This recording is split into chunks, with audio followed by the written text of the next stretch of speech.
안녕하세요. 의심 사용 설명서 9번째 시간이 돌아왔습니다. 우리 지난 8화에서 어떤 얘기 했었는지 기억나십니까?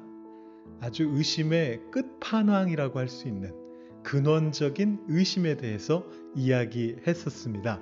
그것은 무엇이냐면 하나님이 만약에 계시지 않으면 어떡하지? 라는 그런 질문이었습니다. 놀랍게도 성경 안에서 그 질문을 했던 사람이 있었죠. 바로 다니엘의 세 친구들이었습니다.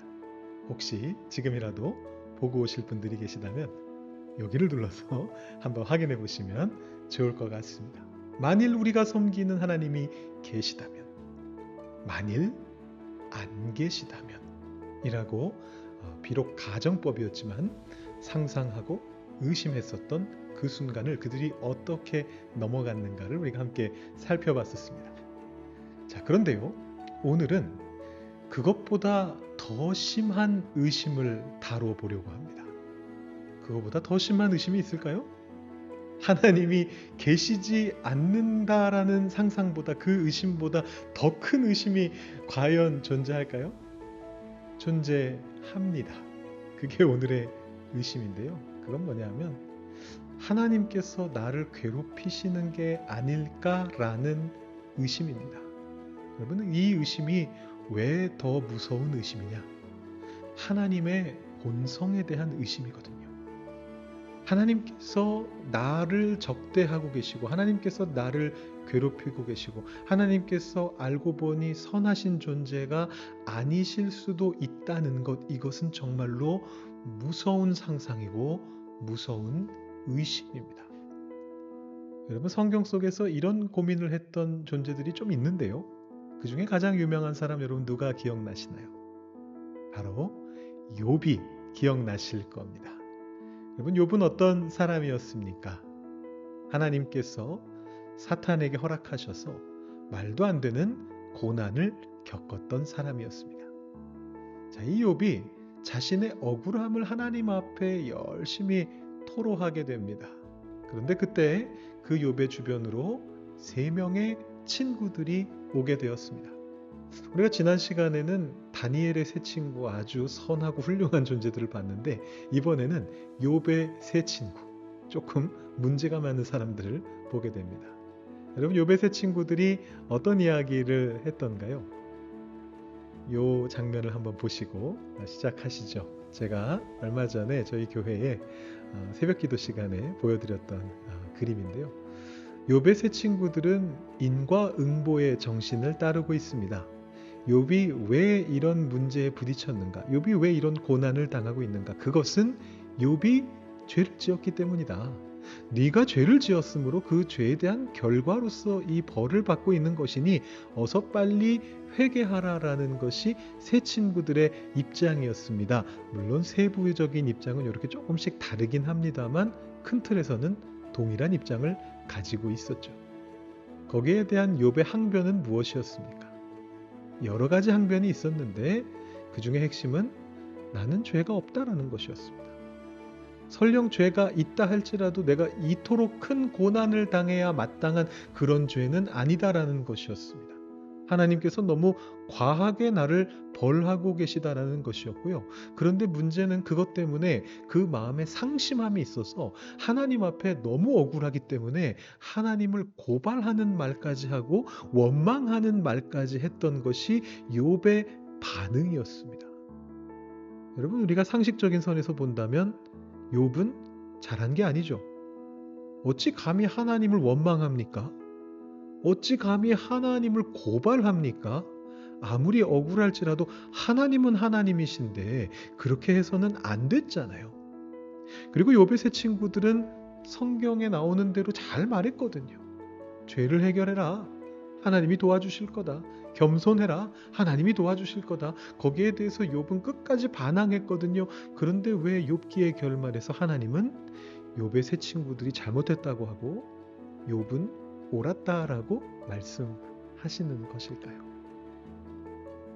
사실 이건 욥만의 문제가 아니죠. 우리들도 같이 경험하게 되는 일들입니다.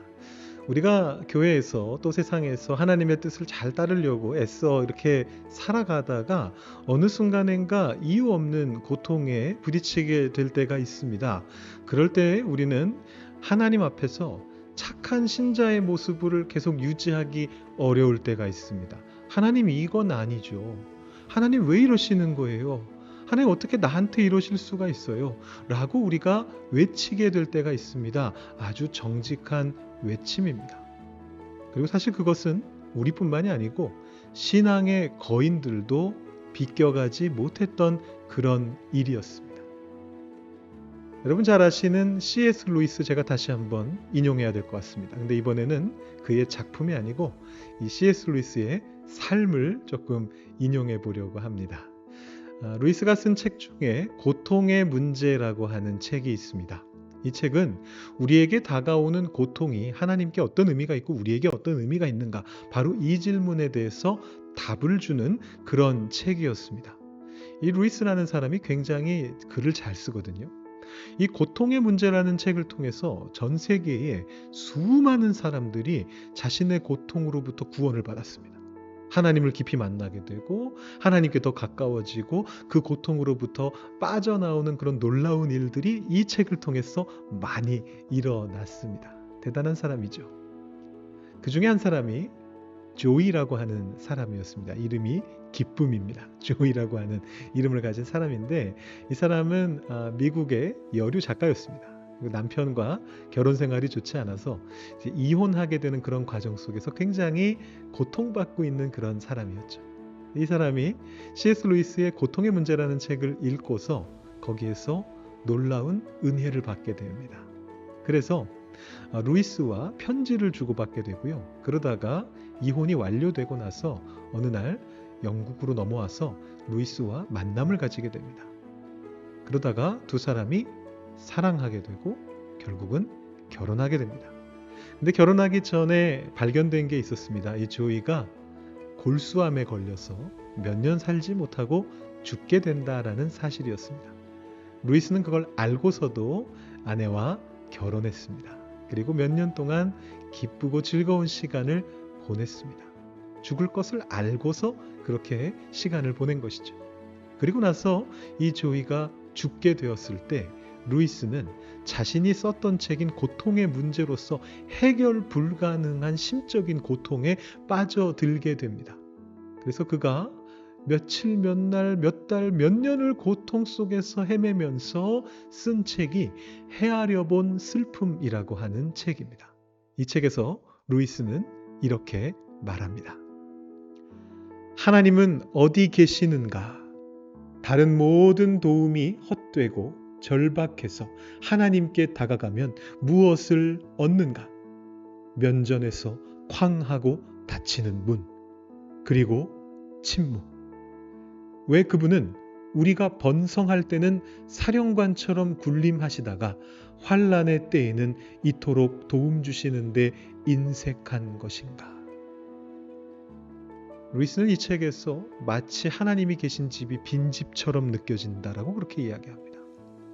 그분은 왜 우리에게 답하지 않으시는가? 이 고통 속에서 우리에게 왜 응답하지 않으시는가? 이렇게 자신의 의심과 원망을 토해냅니다. 고통을 인생 속에서 가장 완벽하게 설명했던 사람조차도 자신이 견딜 수 없는 고통에 처하게 됐을 때 하나님 앞에서 원망하는 말을 하지 않을 수 없었던 것이죠. 욥하고 비슷한 상황이었습니다. 욥이나 루이스와 같은 신앙의 거장들도 이것을 헤쳐나갈 수 없었던 것입니다. 여러분, 그럴 때 우리는 어떻게 해야만 할까요? 제가 여러분들께 한 가지 일화를 들려드리려고 합니다. 제가 직접 들은 일화인데 그냥 인터넷에서 제가 어디서 주워온 예화가 아니고요. 제가 직접 당사자를 통해서 들었던 이야기인데요. 제가 신학교 다닐 때 저희 교수님께서 들려주신 얘기입니다. 이 교수님은 장애가 있으신 분이셨어요. 어릴 때 소아마비를 앓아서 다리가 불편해서 목발 없이 걷지도 못하는 이제 그런 분이셨는데 본인이 신학생 때 자신의 친구에게 일어났던 일을 들려주신 겁니다. 자, 이 친구분이 그러니까 그때는 청년이었겠죠. 젊은 청년이었을 텐데 이 친구분에게는 홀어머니가 계셨습니다. 아버지는 일찍 돌아가셨습니다. 이 홀어머니가 이 친구분을 어떻게 키웠느냐? 그야말로 시장의 좌판에 앉아가지고 가난한 상태에서 아주 애써가면서 채소와 같은 것들 팔면서 그것으로 하루하루 입에 풀칠할 거리를 구하면서 자신의 아들을 키워냈습니다. 그리고 이 아들이 마침내 회사에 합격했습니다. 너무나 기쁜 일이었죠. 이 아들이 자신의 어머니를 너무나 사랑하는 마음을 가지고 첫 번째 월급을 들여서 이 어머니를 생전 처음으로 여행을 보내드리기로 합니다. 그래서 비행기표를 사왔습니다. 제주도 여행권을 사왔습니다. 어머니가요, 이 제주도 비행기표를 들고 얼마나 기쁘셨는지 정말 동네방네 다 돌아다니면서 하루도 빼놓지 않고 그것을 전대 주머니 뒤쪽에다가 넣어두셨다가 사람들 만날 때마다 꺼내서 보여주면서 우리 아들이 이거 사줬어요. 나 여행 보내준다고, 제주도 보내준다고, 비행기 티켓 사줬어요. 이러면서 자랑을 하셨대요. 미용실 갈 때도 자랑하시고 시장에 다른 동네 상인들에게도 자랑하시고 얼마나 자랑을 하셨는지 이 비행기표가 손때 같아가지고 거뭇거뭇해질 정도로 그렇게 자랑을 하셨다는 겁니다.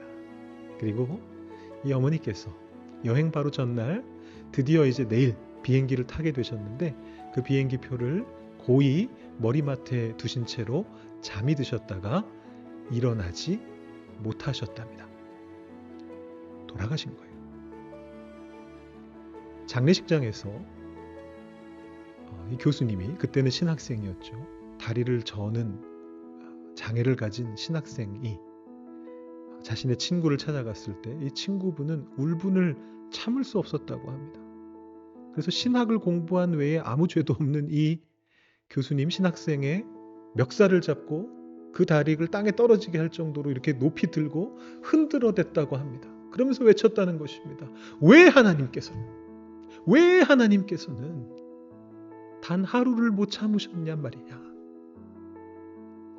데려가실 수는 있지만 여행이라도 갔다 온 다음에 물러가셨으면 되지 않느냐. 우리 어머니는 죄라고는 오직 하루도 빠짐없이 새벽기도 나가서 아들 위해서 기도하신 죄밖에 없는 분인데 그 어머니를 위해서 딱 한 번 여행 보내드리려고 비행기표를 사드렸는데 어떻게 그 전날 불러가실 수가 있느냐라고 멱살을 잡고 흔들었다는 거예요. 이 교수님께서 매달려서 흔들리시면서 딱 한마디밖에 할 수 없었다고 합니다. 나도 잘 모르겠다. 그런데 그게 하나님의 비밀이야. 라고 그렇게밖에는 말할 수 없으셨다고 합니다. 이 이야기의 유일한 해피엔딩은요. 그분이 신앙을 잃지 않으시고 지금도 어느 한 교회에서 장로로 성실히 봉사하고 계시다라는 것이었습니다. 여러분, 이 일화가 우리에게 알려주는 게 무엇일까요? 이 신학생이, 교수님이 말씀하실 수 있었던 유일한 말, 하나님의 비밀이다. 우리는 알 수 없다라는 것은 솔직한 고백입니다. 이런 일이 우리에게 벌어지게 될 때 우리 안에 하나님의 본성에 대한 의심이 안 들 수가 없습니다. 하나님은 어쩌면 잔인하신 분이 아닐까? 하나님은 어쩌면 우리를 사랑하지 않으시는 게 아닐까? 하나님은 어쩌면 우리가 이렇게 되는 모습을 그저 보고 계시기만 한 게 아닐까라는 생각이 들 수밖에 없습니다. 그 의심을 내려놓는 방법은 없습니다. 그러나 우리가 그 말을 솔직하게 그 억울함을, 그 원망을 하나님 앞에 토해내게 될 때에 하나님께서는 언제가 되었든지 간에 반드시 답을 주신다라는 것입니다.